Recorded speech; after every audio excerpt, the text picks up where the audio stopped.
La igualdad de trato y oportunidades es uno de los pilares de la cultura organizativa de tu empresa.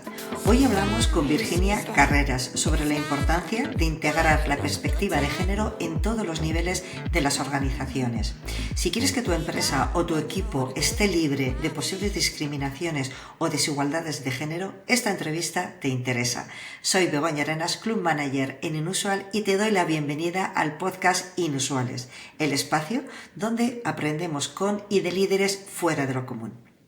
Hola Virginia, ¿cómo estás? Bienvenida a Inusuales y un placer compartir contigo este ratito. Hola Begoña, muchas gracias por invitarme. Es un placer el mío estar aquí y poder compartir esta charla. Muy bien. Bueno, vamos a presentar un poquito para que conozcáis la trayectoria, si ella lo contará mucho, pero empezamos un poco hablando de su trayectoria profesional. Virginia es diplomada en Ciencias Empresariales y en Dirección Hotelera.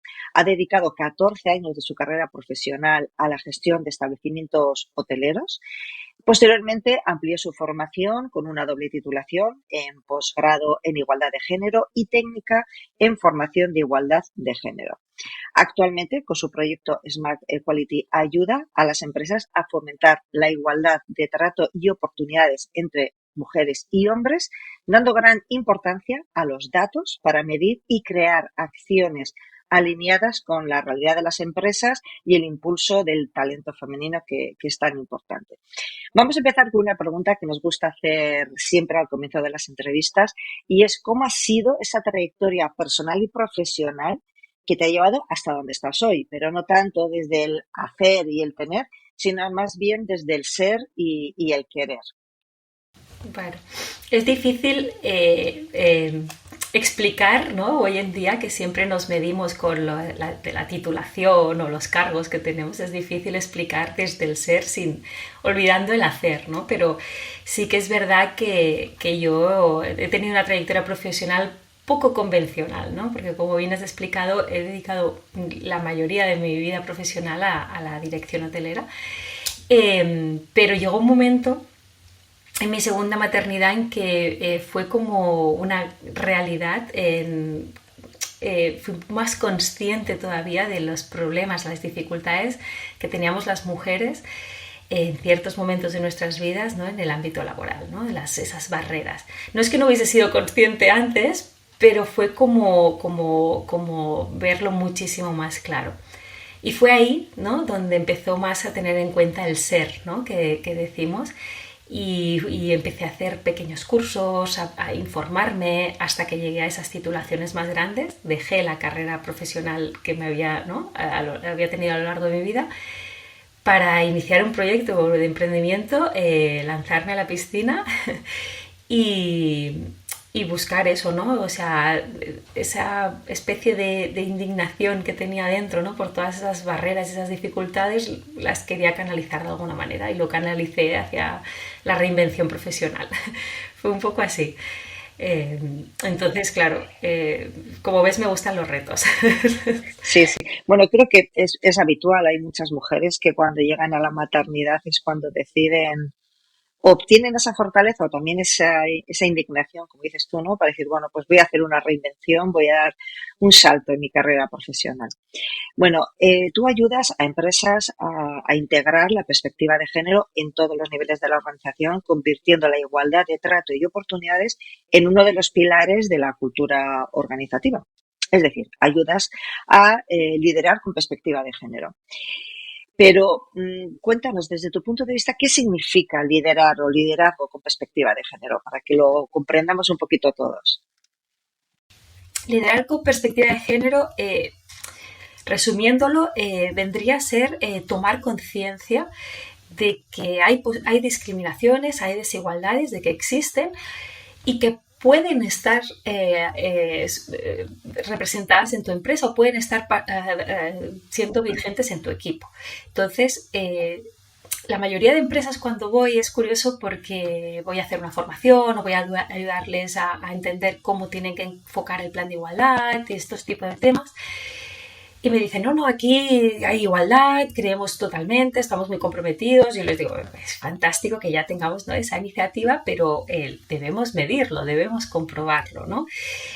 Porque la base es ser conscientes. Y todas las personas, y cuando digo todas, es todas, tenemos sesgos de género. Unas personas los tienen más arraigados y otras personas han llegado a un nivel de conciencia que tienen menos. Pero ese punto de que es un tema cultural, es un tema histórico, es un tema desde que nacemos, todos los inputs que recibimos de la familia, de la escuela, de la televisión, de los libros, y bueno, la publicidad y las redes sociales ya, el boom, ¿no? De cómo nos llegan a influenciar. Entonces, que las personas, el primer paso siempre insisto mucho, todas tenemos sesgos. Vamos a ver cuáles son y vamos a ver si realmente han implicado que se perpetúen en tu empresa o en tu equipo o en tu ámbito laboral. O sea, ese es el primer paso para poder liderar con perspectiva de género. Decir, espera, puede ser que me esté pasando algo, ¿no?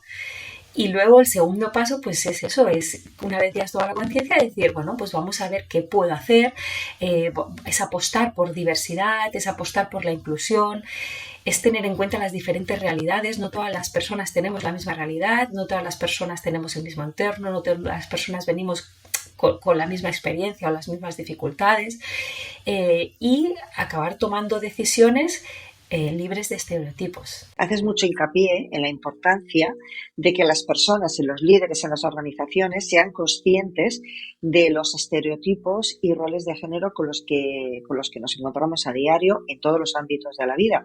Como nos comentas, pues al final es un tema, está en nuestra propia historia, es un tema cultural y nos falta esa conciencia o ese reconocimiento. Entonces, desde tu punto de vista, ¿qué papel juega la escucha activa en el liderazgo de equipos de manera consciente? La escucha activa es fundamental, como siempre digo, ¿no? Y me gusta hacer una pregunta, ya no solo en el ámbito de la igualdad, sino en todos los ámbitos, ¿no?, de la vida. ¿Podemos dar solución o arreglar un problema que no sabemos que existe? Evidentemente que no podemos, ¿no?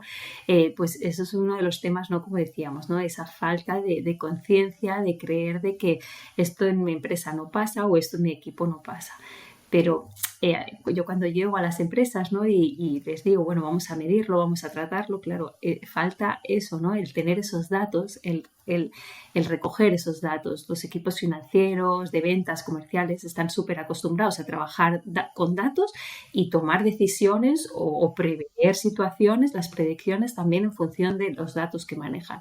Pero los temas de igualdad aquí ya nos solemos perder, ¿no? Y una buena herramienta por ejemplo, son las encuestas de clima, que se hacen mucho en las empresas, pero también las podemos llevar a tocar estos temas más sensibles, como el tema de las medidas de conciliación, de los protocolos de prevención de acoso y todos estos temas de los salarios, de las promociones internas, todos estos temas que están muy relacionados, ¿no?, con el impulso del talento femenino y que muchas veces no se tocan o por falta de conciencia o por no querer abrir según qué temas que son delicados y prefieren no saber respuestas, ¿no? Entonces, para mí es muy importante esto, ¿no?, el escuchar para poder luego saber qué datos quiero recopilar para poder después, pues si debo tomar alguna medida o no y cómo hacerlo. Es fundamental.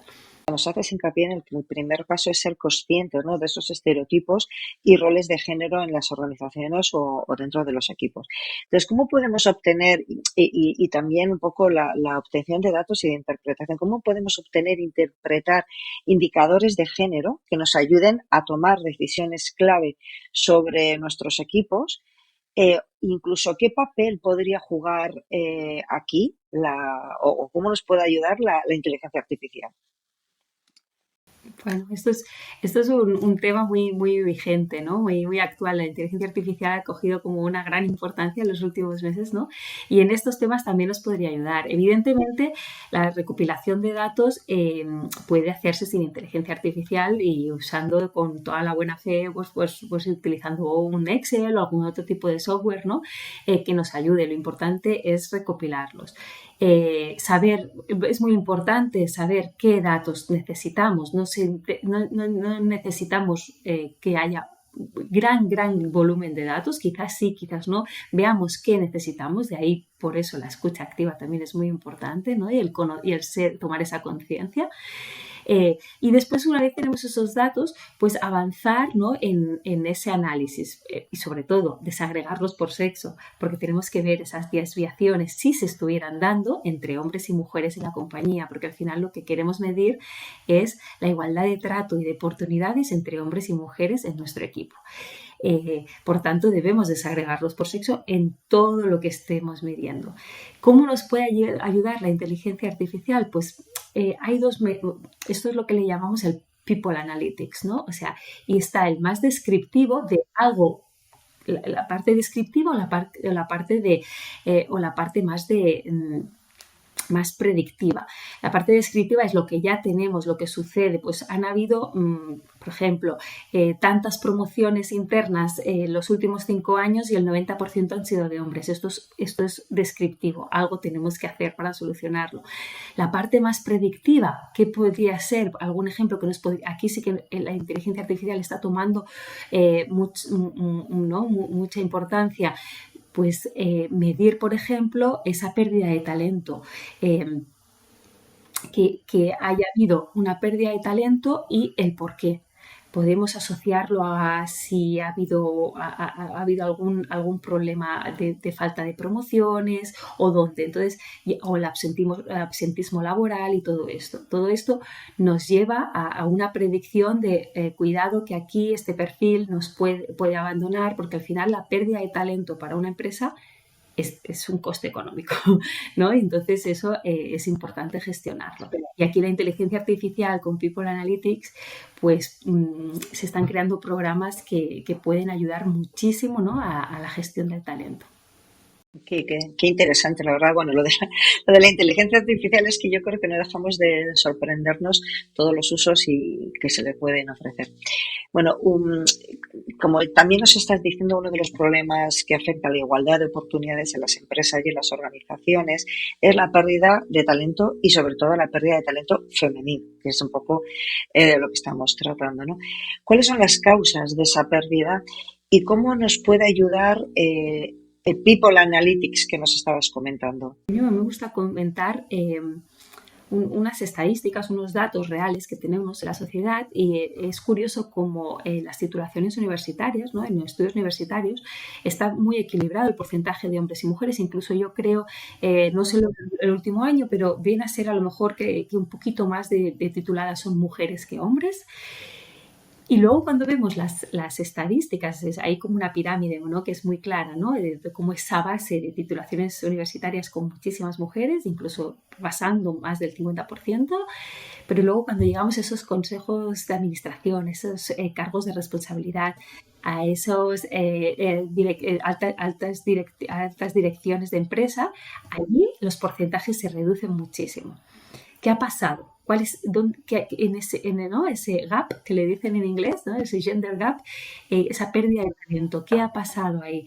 Pues hay varios motivos, o sea, no solo hay una causa con una consecuencia, hay varios, pero uno de ellos que sigue penalizando muchísimo a la mujer en su vida profesional es la maternidad. Hay muchos informes y muchos estudios que llevan ahí. Llega el momento de la maternidad y las promociones internas se reducen muchísimo, incluso los nuevos puestos de trabajo, ¿no? El que te contraten de nuevo, procesos de selección según qué cargos de responsabilidad también se reducen muchísimo, ¿no? Hay una penalización muy fuerte todavía, ¿no? Porque culturalmente, aunque cada vez las cosas están cambiando más, culturalmente todavía se asocia a la mujer con ese rol de cuidado y con ese rol doméstico, ¿no? De tareas domésticas. Y entonces se asocia a la mujer que acaba de tener, ¿no? Acaba de ser madre, a que querrá disponer de más tiempo para ese rol. Y debemos tener en cuenta que eso es una decisión de cada persona, que querrá darle el tiempo allí donde ella desee, ¿no? O sea el rol más personal o sea el rol más profesional, ¿no? Entonces esas barreras se tienen que ir rompiendo. Eso es algo que cuesta mucho. Y también hay algunos otros la pérdida de talento femenino, ¿no? Esto que te contaba de las universidades también es el tipo de carreras que escogen todavía las mujeres, ¿no? Y todo esto es por referentes, por falta de visibilidad en ciertos sectores, esos sectores más masculinizados, esos sectores más feminizados, ¿no? Y esto acaba haciendo, ¿no? que nuestras carreras se vayan hacia un lugar o hacia otro. Y aquí se tiene que hacer mucho trabajo desde las escuelas, porque si te fijas, no todos los sectores, pero muchos de los sectores más feminizados son aquellos más relacionados con los cuidados, ¿no? El tema de la enfermería está muy feminizado, el tema de las cuidadoras en residencias o de niños pequeños o de personas mayores, y al final encima son sectores que económicamente están menos valorados, ¿no? Entonces todo esto es una bola de nieve que se va haciendo grande y hace que perdamos ese talento femenino que puede llegar a puestos directivos y de alta dirección, que al final es donde se toman decisiones y donde se pueden cambiar las cosas, ¿no? Qué interesante, la verdad. Y qué difícil, ¿no? También gestionar esta situación. Bueno, el llamado techo de cristal, ¿no? También es quizás lo que estás comentando. Bueno, posiblemente habrá líderes de organizaciones y equipos o responsables que nos estén escuchando y que se preguntarán si realmente la igualdad es en su empresa es real y efectiva, ¿no? Porque lo que estábamos hablando de la conciencia, de que muchas veces no somos conscientes. ¿Tú cómo ayudas a esos líderes, a esos gestores, o cómo puedes ayudarles a implementar una cultura organizativa desde la igualdad de trato y de género? Bueno, el primer, como hemos hablado durante toda esta conversación, es la toma de conciencia, ¿no? Vamos a ser conscientes de que puede estar sucediendo, puede que no, pero si no lo medimos, no lo sabremos. O sea, primero vamos a recopilar esos datos, vamos a medirlos, vamos a analizarlos y tomar acciones, ¿no? Que nos lleven a indicadores. Y finalmente, también es muy importante, aparte de yo lo que hago mucho hincapié y ayudo a las empresas a saber qué datos tengo que recopilar. Nos dan una situación, ¿no? Nos dan un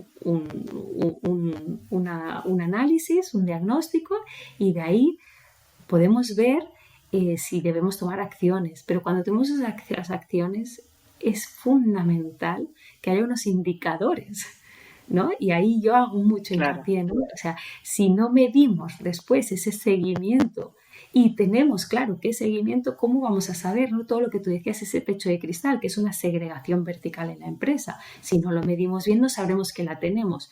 Y si no ponemos los indicadores correctos para ver qué puede ir cambiando, ¿cómo vamos a saber si las acciones que estamos tomando realmente sirven de algo, ¿no? O sea, hago una acción, vale, hecha, la pongo en el cajón, no, pero hecha, pero ha servido de algo, ha cambiado algo, hemos avanzado, se ha comunicado, ha llegado a las personas que tenía que llegar, ¿no? Hay muchas preguntas que hacerse, ¿no? Para comprender todo esto, yo lo que hago es hacerles que entiendan qué es la segregación vertical, el famoso techo de cristal, qué es la segregación horizontal, que es lo que coloquialmente se llama el suelo pegajoso, ¿no? Esos sectores más feminizados o más masculinizados, qué es la brecha salarial, porque la brecha salarial tiene muchas causas. Pero mi empresa no cobra más una mujer o un hombre por ser hombre y una mujer cobra menos por ser mujer. Pues evidentemente, directamente así no será, pero influyen muchas causas que se tienen que analizar, ¿no? Entonces yo les ayudo a este tipo de cosas. Es importante entender para poder poner los indicadores correctos. Cuéntanos cómo pueden contactar contigo, cuál es tu web, dónde se pueden dirigir cualquier empresa u organización que diga, vale, quiero poner esto en marcha y yo quiero bueno, que pues evidentemente en redes, LinkedIn para mí es fundamental, ¿no? Virginia Carreras, y también tengo la web Smart-Medio Equality, que es mi proyecto con el que intento, pues eso, ¿no? Poner la igualdad, pero de una manera, ¿no? Inteligente, entre comillas, ¿no? Porque ayudándonos de los datos y ayudándonos de toda esta analítica que lo podamos plasmar y lo podamos aterrizar, ¿no? Porque cuando lo dejamos en algo tan abstracto, como que se diluye, ¿no? Y no le damos la importancia, ¿no? Que a lo mejor puede tener. Entonces, ahí me pueden encontrar. Pondremos luego los datos en la descripción de este episodio para que quien quiera contactar contigo lo tenga muy fácil. Y ya terminando, vamos a hacer, bueno, te quiero hacer una pregunta como si hiciéramos un viaje en el tiempo y te encuentras con tu yo del futuro, pues no sé, dentro de 20 o 15 años, da igual el tiempo. ¿Qué te gustaría que te dijera? Va. Esa pregunta es complicada. A mí, así de primera se me ocurren dos cosas. Por un lado, que ha valido la pena, porque el camino no es fácil. Yo creo que tú también eres emprendedora, ¿no? Y las personas que decidimos emprender un negocio tienen cosas muy buenas, muy bonitas, pero también es un camino duro, no es fácil. Yo, como os he contado, cambié de vida profesional totalmente y me reinventé a los 40 años y entonces fue como empezar de cero en un sector totalmente diferente y demás. Y aparte en un tema como el de la igualdad, que no siempre cuando llegas a esas, todas las personas tienen esa conciencia o este compromiso. Muchas veces lo hacen por una normativa, una obligación legal que hay actualmente en nuestro país y lo hacen pues bueno, porque necesitan que no les llegue la multa, ¿no? Como yo digo, y entonces no es fácil que llegar a que comprendan la necesidad, ¿no? Que hay de estos temas. Entonces, si yo del futuro me dijera que ha valido la pena, eh, para mí sería fantástico porque no es fácil el camino. Y por otro lado, si también me dijera que la inteligencia artificial se ha desarrollado sin sesgos de género y que no perpetúa discriminaciones ni desigualdades, entonces ya sería lo más, porque esto será muy difícil. Esto es otro temazo que, bueno, que se tiene que tener en cuenta y que no se está teniendo en cuenta. Totalmente de acuerdo. Pues nada, Virginia, ha sido un placer este ratito de charla, de este rato que hemos compartido. Creo que nos has dado tips y conocimiento muy interesante y que nos va a hacer pensar a más de uno y esperemos que así sea para que podamos seguir avanzando en igualdad de oportunidades y de trato. Y muchísimas gracias a todos y todas por escucharnos. Y si conocéis a una persona que quiera crecer como líder, te animamos a que lo invites al Club Inusual, le recibiremos con los brazos abiertos. Y por supuesto, si tú eres el que tienes una historia especial que merezca la pena ser contada como la historia de Virginia, únete al Club Inusual. Hasta pronto.